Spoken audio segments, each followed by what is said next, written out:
नमस्कार आप लोगों को।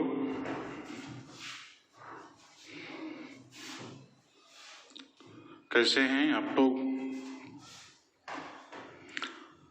कुछ लोग ही वीडियो को हमको लगता है कि देख रहे हैं, कुछ लोग ही स्टडी कर रहे हैं। सभी लोग स्टडी नहीं कर रहे हैं। सभी से रिक्वेस्ट है कि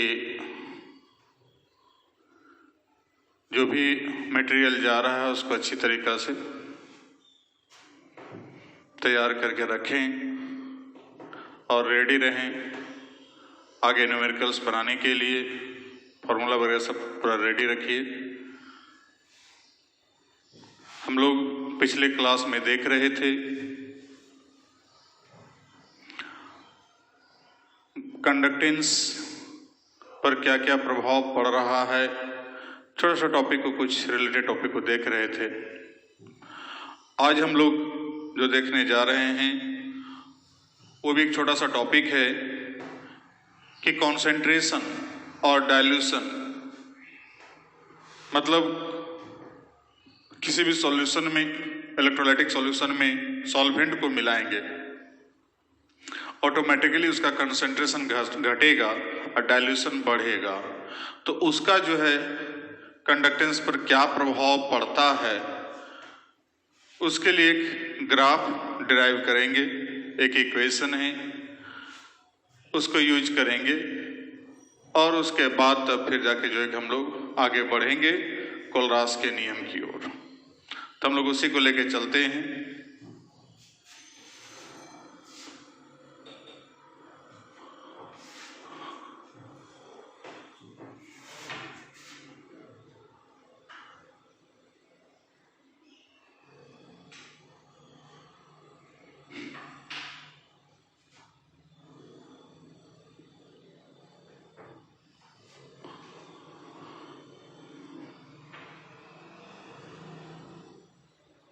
Relation between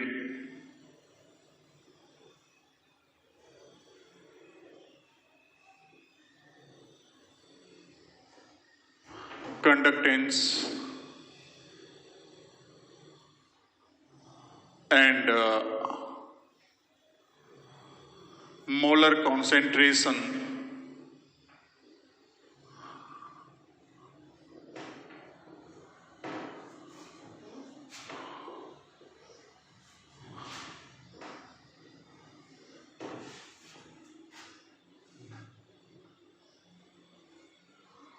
since we know that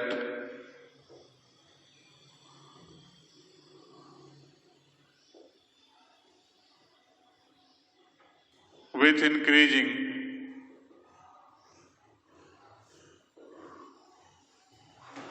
concentration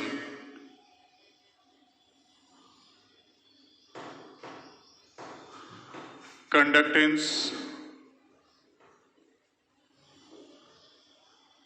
molar और equivalent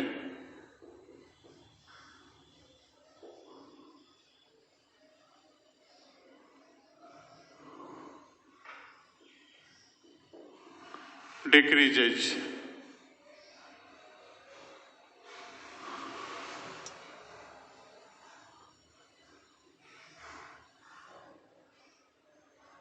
That is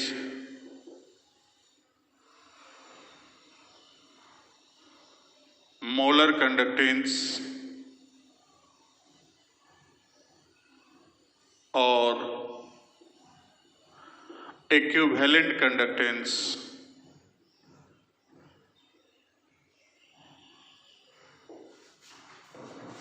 is proportional to 1 by molar concentration।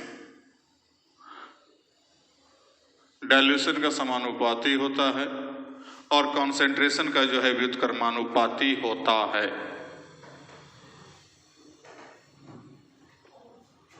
ठीक है, तो ये जाकर के जो है कि इसके बीच यदि हम ग्राफ खींचते हैं, ये है lambda M,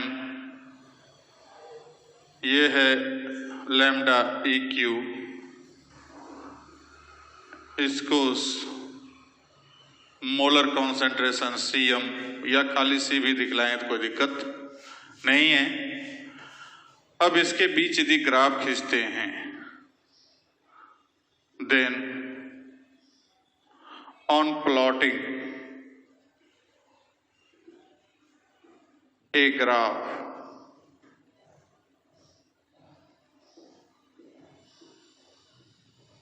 between conductance and molar concentration,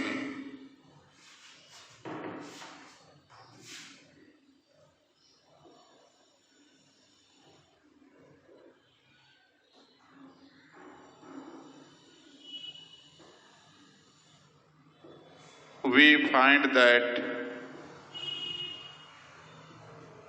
for different electrolytes,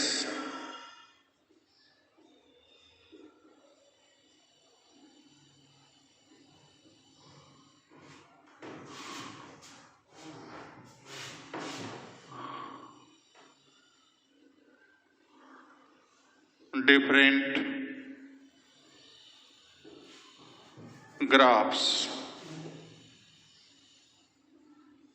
are obtained.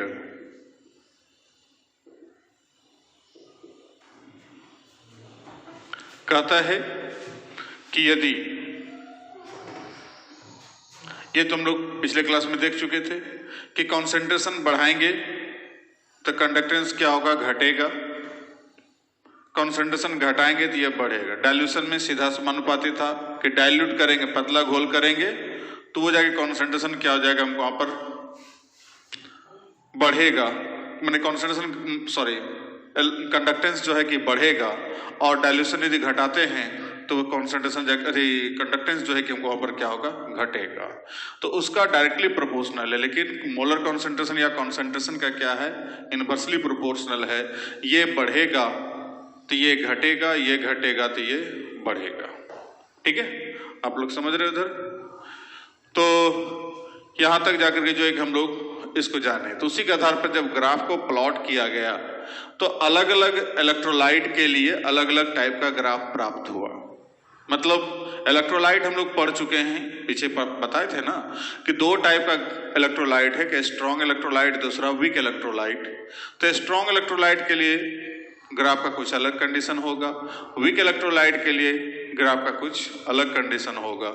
तो उसी ग्राफ को यहाँ पर हम लोग दोनों को देख रहे हैं, एक स्ट्रॉन्ग इलेक्ट्रोलाइट के लिए और दूसरा वीक इलेक्ट्रोलाइट के लिए। तब तक लिख लिए होंगे आप लोग, यहां तक लिखा?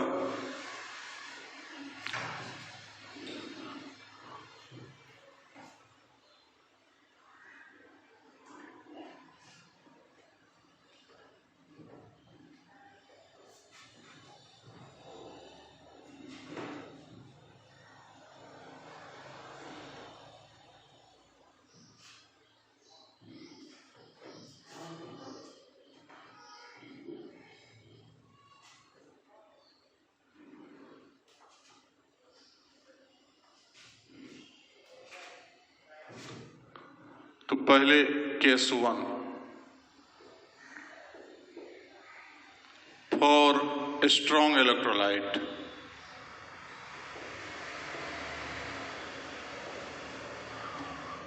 जैसे यहां पर है KCl ले लिया। अब इसके लिए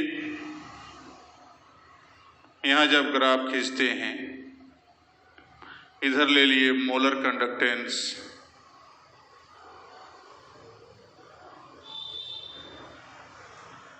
मतलब लैम्डा m,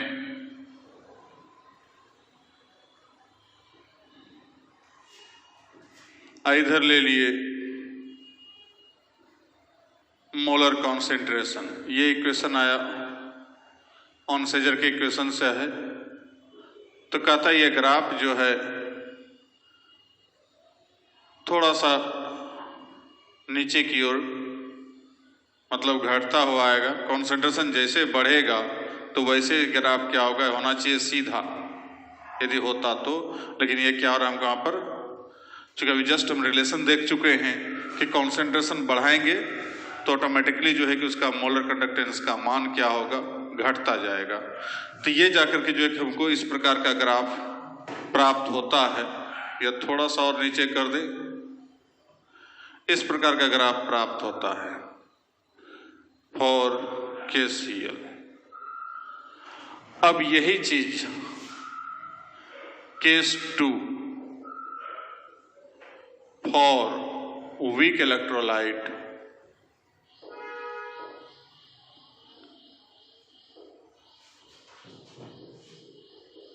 CH3COOH। अब इसके लिए जो ग्राफ खींचा गया,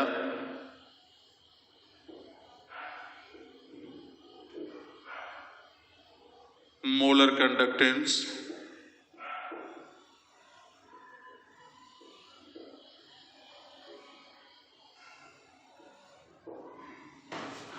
तो ये ग्राफ कहता है कि यहां से जो ऐसा प्राप्त हुआ फॉर CH3COOH के लिए। तो अब यहां पर जाकर के जो हमको इस ढंग का जो ग्राफ प्राप्त हुआ, तो ये ग्राफ और ये ग्राफ दोनों में डिफरेंसेस आ रहा है। ये ग्राफ कह रहा है कि ऑलरेडी ये रूल को फॉलो कर रहा है और ये रूल को फॉलो नहीं कर रहा है। From above graph, above both graphs,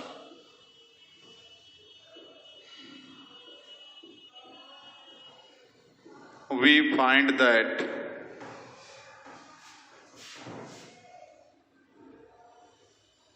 molar conductance, relation between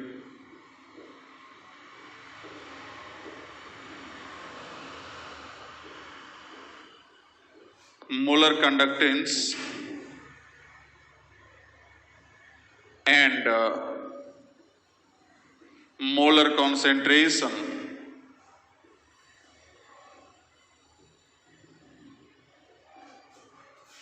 of a strong electrolyte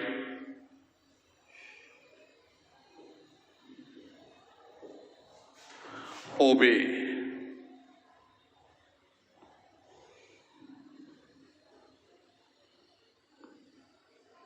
such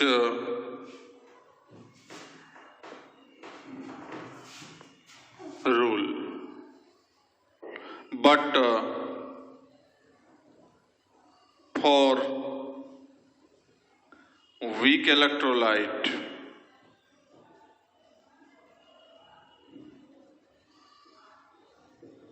this relation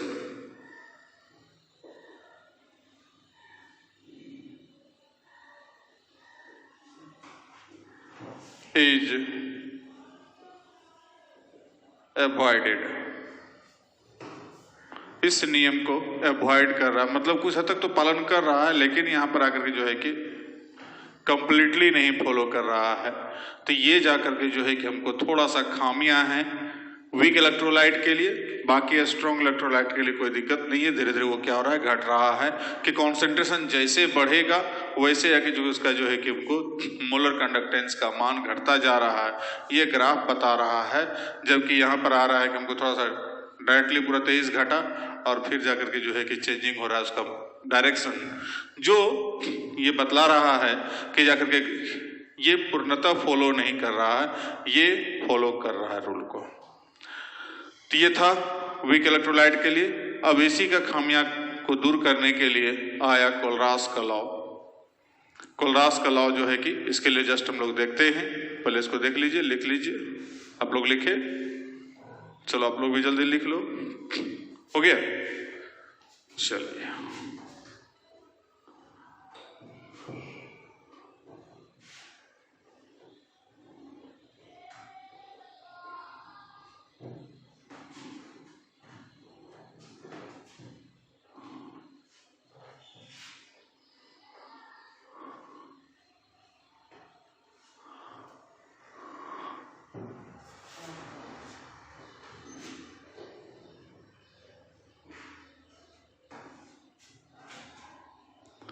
अब नेक्स्ट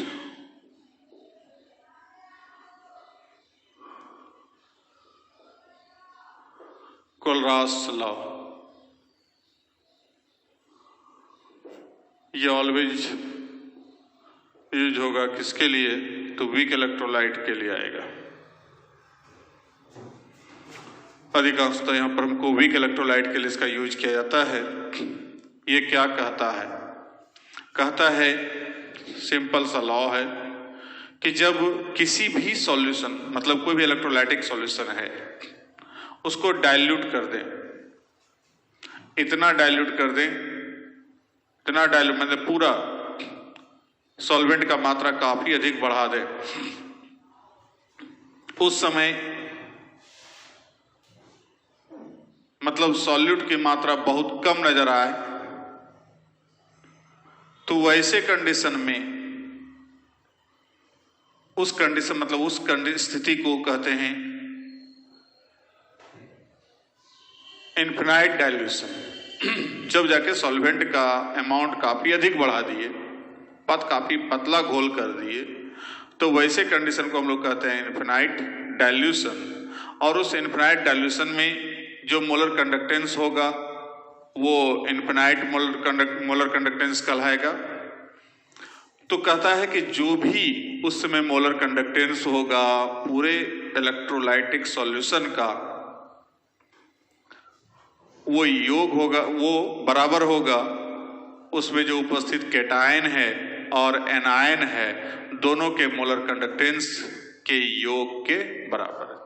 दोनों को जोड़ेंगे, उसके बाद तब जाकर के जो है कि उस इलेक्ट्रोलाइट के मोलर कंडक्टेंस के बराबर होगा। हालांकि इसको इक्विवेलेंट कंडक्टेंस के लिए भी लागू कर सकते हैं, और थ्योरी मूल रूप से दिया था इक्विवेलेंट कंडक्टेंस के लिए ही, बाद में फिर IUPAC उसको जो है कि अगर के मोलर कंडक्टेंस के लिए ले आया है, लागू कर दिया है। तो कोई दिक्कत नहीं है, दोनों के लिए इक्विवेलेंट है, मतलब मोलर कंडक्टेंस के लिए भी और इक्विवेलेंट कंडक्टेंस के लिए। तो फिर से एक बार समझ लें कि जब किसी भी इलेक्ट्रोलाइटिक सॉल्यूशन में सॉल्वेंट की मात्रा इतनी अधिक बढ़ा दे जिससे कि उसका जाकर के जो है कि काफी पतला घोल बनावे, अर्थात वैसे कंडीशन को कहते हैं इनफिनाइट डाइल्यूशन। तो उस इनफिनाइट डाइल्यूशन की स्थिति में जब हम ले आते हैं, तब उसका जो मोलर कंडक्टेंस होगा पूरे इलेक्ट्रोलाइटिक सॉल्यूशन का, उसका मान कैटायन और एनायन दोनों के मोलर कंडक्टेंस के योग के बराबर होगा। इसको कहते हैं कोलरास law.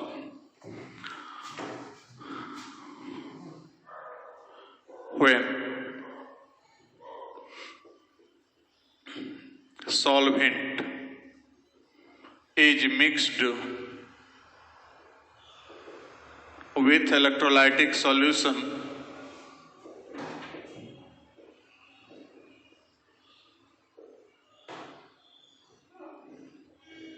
at as excess amount, then such situation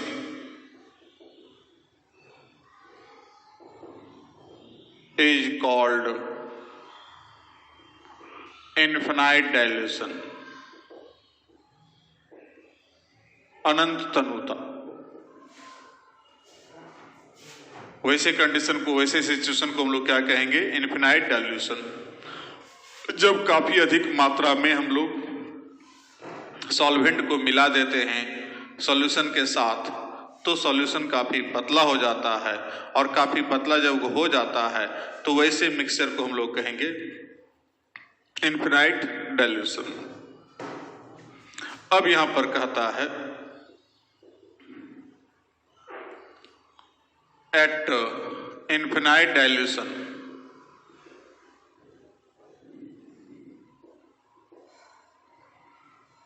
molar conductance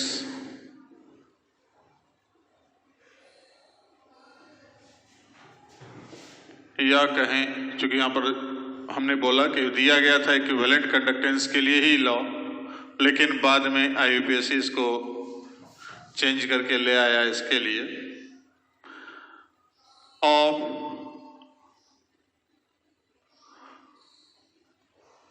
any electrolytic solution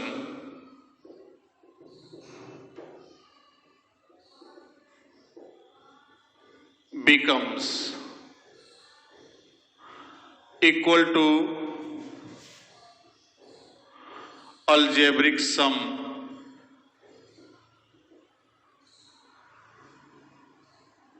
of molar or equivalent conductance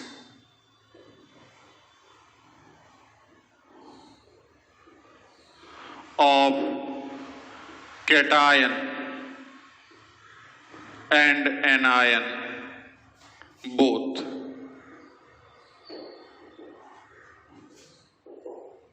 It is called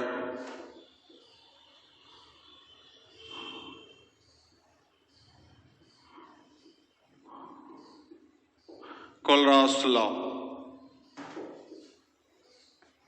इसे कहा जाता है कोलरास लॉ। तो यहां क्या कहने का मतलब हुआ? तो कहता है that is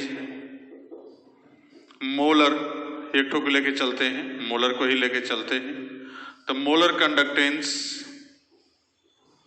of electrolyte becomes equal to, condition लगा हुआ है, एट इनफिनाइट डाइल्यूशन।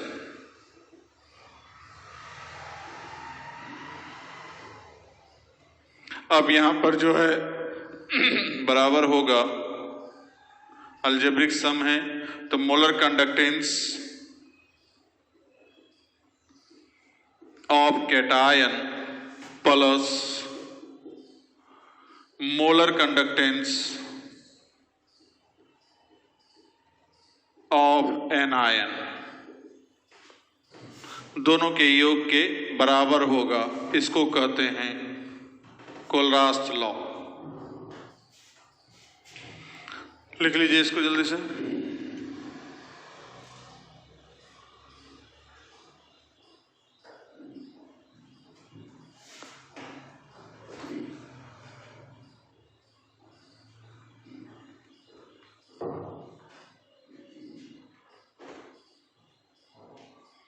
हो गया होगा।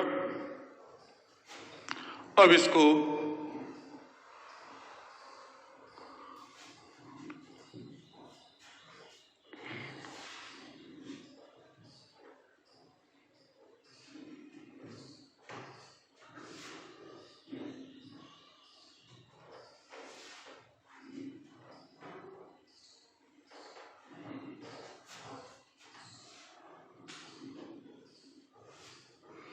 Case 1 for AB type electrolyte. तो AB है, इलेक्ट्रोलाइसिस कराएंगे तो ये टूटेगा A प्लस B माइनस। तो देयरफॉर फ्रॉम एबव लॉ तो हो जाएगा lambda m infinity, infinite dilution के लिए किसका है? तो AB will be equal to lambda m, cation और एनायन के लिए स्मॉल लैम्डा का यूज कर रहे हैं, infinity for A plus lambda m infinity. Capital भी यूज करेंगे, कोई दिक्कत नहीं है। इस प्रकार से लिखेंगे। एग्जाम्पल के लिए जैसे NaCl है तो ये टूटेगा, इलेक्ट्रोलाइसिस कराएंगे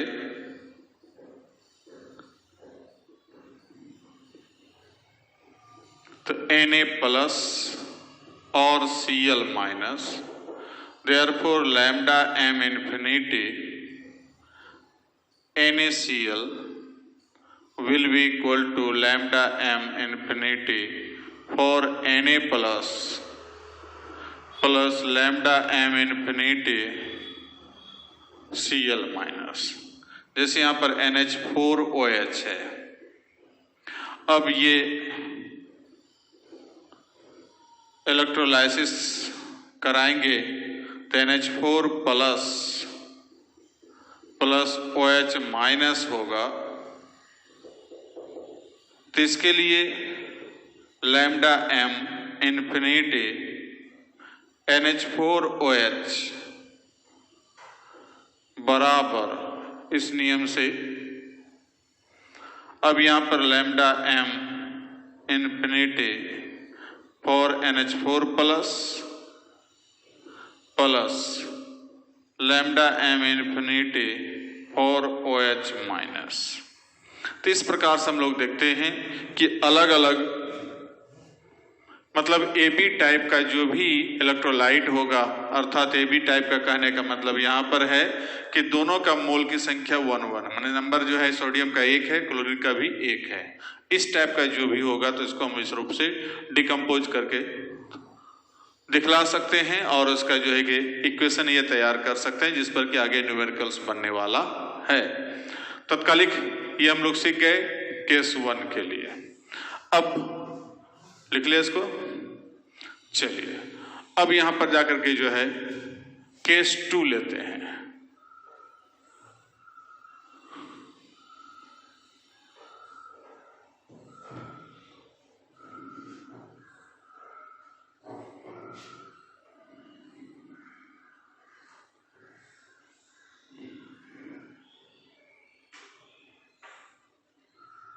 फॉर AX BY टाइप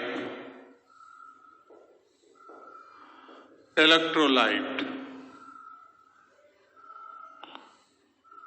तो AX BY का जब इलेक्ट्रोलाइसिस कराएंगे तो क्या होगा? तो ये टूटेगा X A प्लस Y जो हम लोग पीछे तोड़ के बता चुके हैं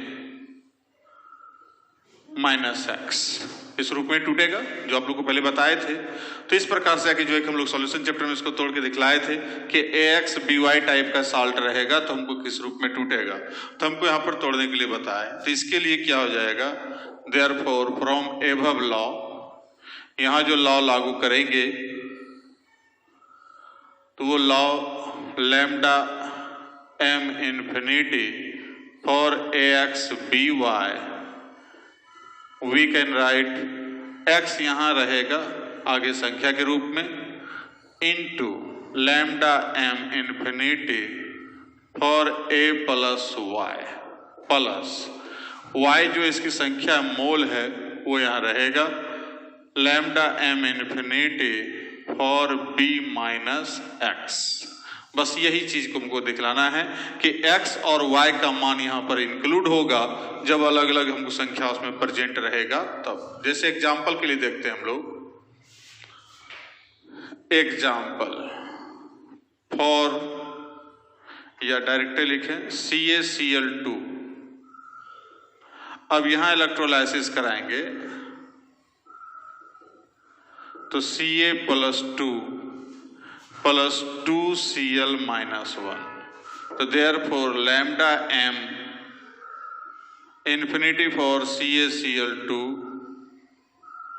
इक्वल टू, संख्या इसका 1 है तो 1 ही रहेगा, डायरेक्ट इतना ही रहेगा lambda m infinity for Ca plus 2, और इसका हो जाएगा 2 into lambda m infinity Cl minus 1। ऐसा लिख सकते हैं। जैसे और एग्जांपल लें, Al2SO4 का होल 3। अब यहां पर इसका इलेक्ट्रोलाइसिस कराएंगे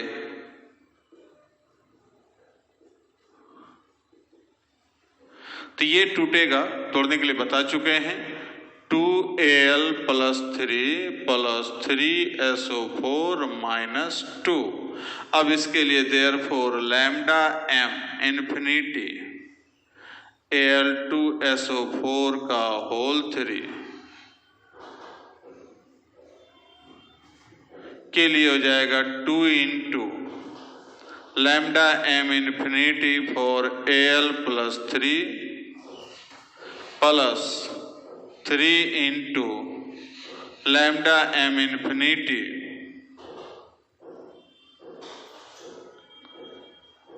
for SO4 minus 2। तो इस प्रकार से तोड़ करके हम लोग लिखने के लिए सीख सकते हैं, लिख सकते हैं, जिसके पश्चात हमको यहाँ पर जाकर जो है कि हमको सवाल बनाने में कहीं कोई दिक्कत नहीं होगा कि जब हम AB टाइप था तो वहाँ X और Y नहीं था, 1 1 था। तो यहाँ भी जैसे यहाँ 1 आया तो 1 का यहाँ यूज नहीं किए, लेकिन यहाँ 2 आया तो 2 का यूज किए। यहाँ 2 है, यहाँ 3 है, तो इस प्रकार से यूज किए। उसकी संख्या का जो भी स्टोइकियोमेट्रिक कोफिशिएंट होगा वो उससे मल्टीप्लाइड हो जाएगा। ठीक है, तो इस प्रकार से आकर जो है हम लोग किसी भी कंपाउंड के लिए जो इलेक्ट्रोलाइट के रूप में पर यूज हो रहा है उसके लिए हम इस प्रकार से लिख सकते हैं, जिससे आगे हमको सवाल बनाने में कहीं कोई दिक्कत नहीं होनी चाहिए। लिखिए जल्दी से।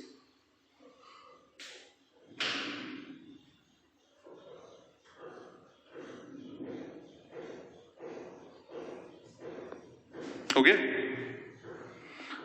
अब इसका एप्लीकेशन, फटाफट एप्लीकेशन भी देख लें।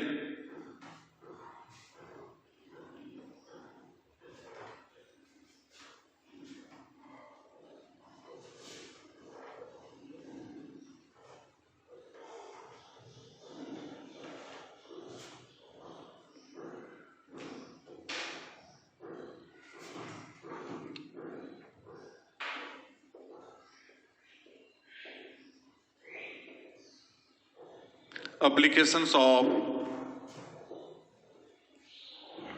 Kohlrausch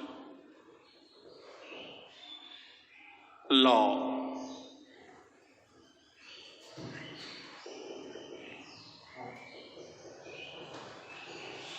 For determination of following different things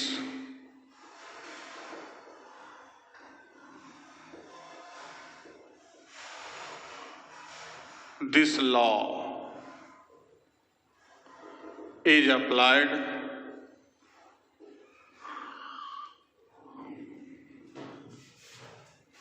जिससे यहां पर पहला नंबर है determination of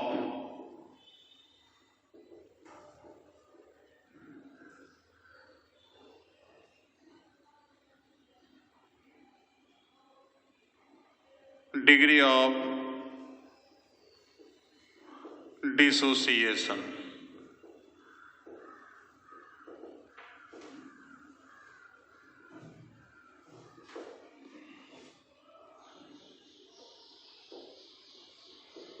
By the help of molar conductance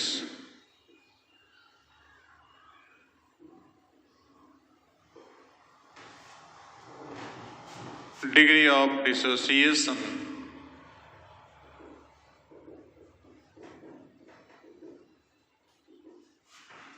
of any electrolyte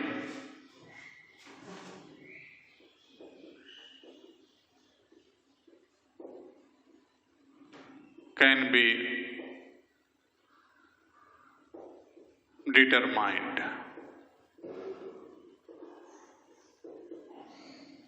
तो अल्फा जिसको हम लोग बोलते हैं degree of dissociation equal to lambda M C by lambda M infinity,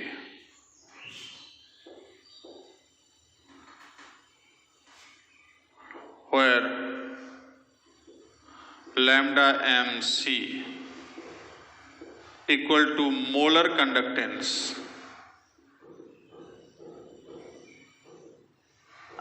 of electrolyte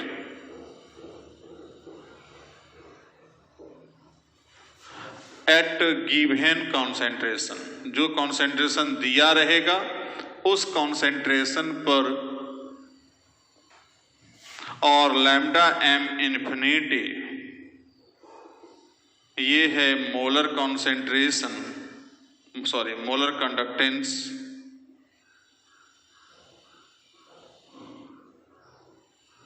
of electrolyte at infinite dilution।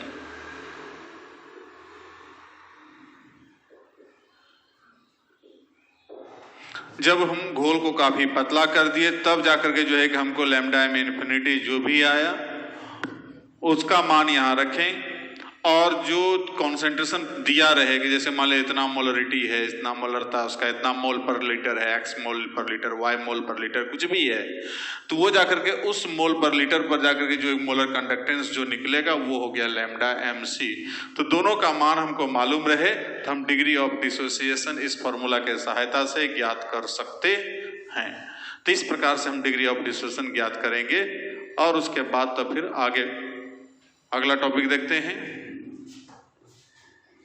Number 2। सब पर सवाल है।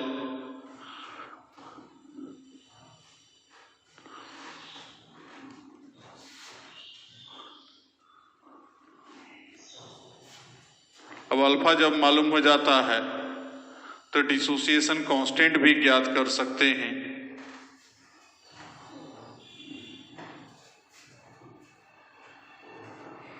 दूसरा number, determination of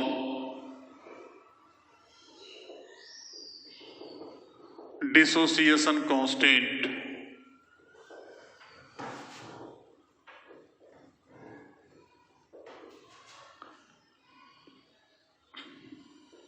value of dissociation constant of any electrolyte also can be determined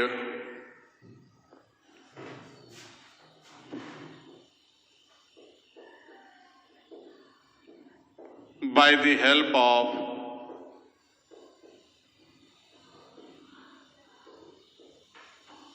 this law, K equal to C alpha square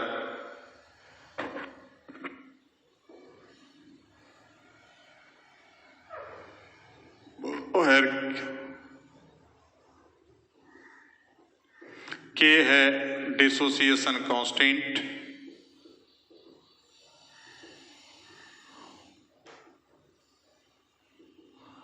of electrolyte, C हो गया molar concentration, जो भी concentration दिया रहेगा,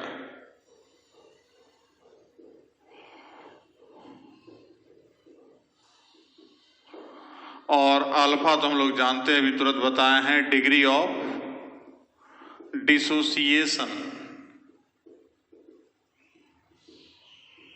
ऑफ इलेक्ट्रोलाइट। ठीक है, तो ये जाके के सी अल्फा। अब ये के का फॉर्मूला जो आया कहां से, तो एक टॉपिक हमको एक्स्ट्रा यहां पढ़ना है, ऑसवाल्ड का डाइल्यूशन लॉ, अगले क्लास में देखेंगे उसको हम लोग। तो ये फॉर्मूला हम लोग वहां से लाएंगे, तो इससे जाके हमको के का मान, चाहे वो एसिड के लिए रहेगा तो वहां के ए लिखा रहेगा, बेस के लिए रहेगा तो के बी लिखा रहेगा। तो कहीं भी हमको यहाँ पर इसका यूज कर सकते हैं, एसिड के लिए, बेस के लिए, साल्ट के लिए, जिसके लिए भी होगा सबके लिए यूज कर सकते हैं। तो इस प्रकार से यदि हमको अल्फा मालूम हो चुका पहला क्वेश्चन से, पहला टॉपिक से, इसका जो फर्स्ट नंबर था, तो हम अल्फा मालूम कर लिए, तो सी हमको दिया रहेगा गिवन कॉन्सेंट्रेशन, तो दोनों का मान यहाँ रख करके हम के का मान ज्ञात कर सकते हैं। बस जैसा सवाल रहेगा उसके हिसाब से हम लोग काम करेंगे। आगे लिख लिया आप लोग। Number 3,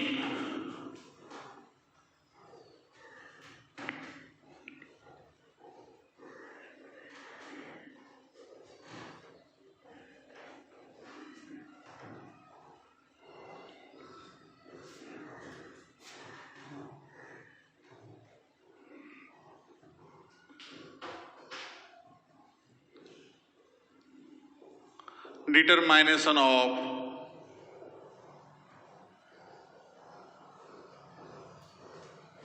molar conductance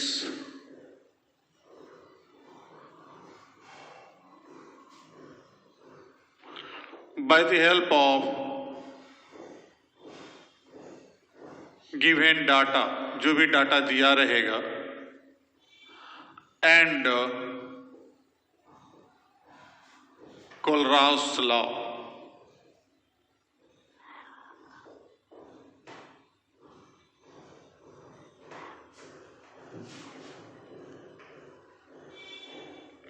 molar conductance of या मोलर कंडक्टेंस और यहां कर दें, दोनों इक्विवेलेंट कंडक्टेंस भी कर सकते हैं इसके बदले में, equivalent conductance of weak electrolyte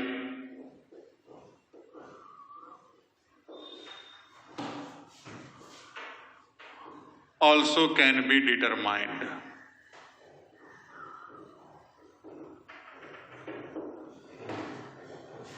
मतलब इसमें कुछ फॉर्मूला नहीं है, डायरेक्ट डाटा दिया रहेगा। अब डाटा के आधार पर हम लोग सवाल बनाएंगे, तो इसको जाके हम लोग सवाल में ही देखेंगे कि कैसे निकाल सकते हैं मोलर कंडक्टेंस किसी भी वीक इलेक्ट्रोलाइट का। बाय द वे सपोज करो 2-3 डाटा दे दिया, एसिटिक एसिड के लिए दे दिया, सोडियम एसीटेट के लिए दे दिया, Na+ के लिए अलग दे दिया। अब हमको कहता है एसीटेट आयन के लिए ज्ञात कीजिए।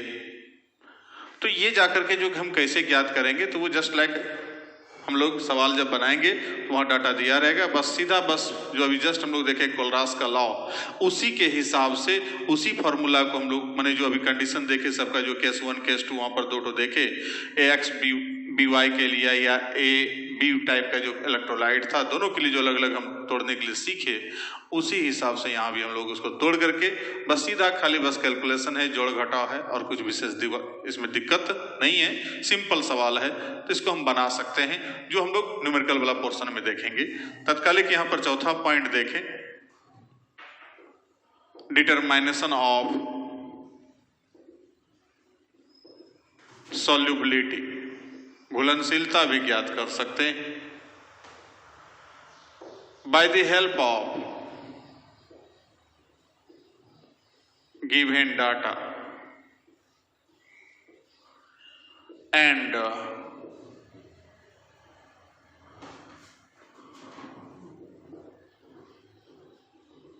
Kohlrausch law, solubility of weak electrolyte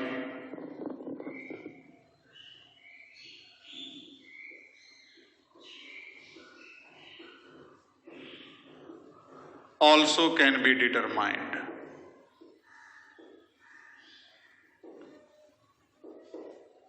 तो चूंकि हम लोग यहां जानते हैं कप्पा इक्वल टू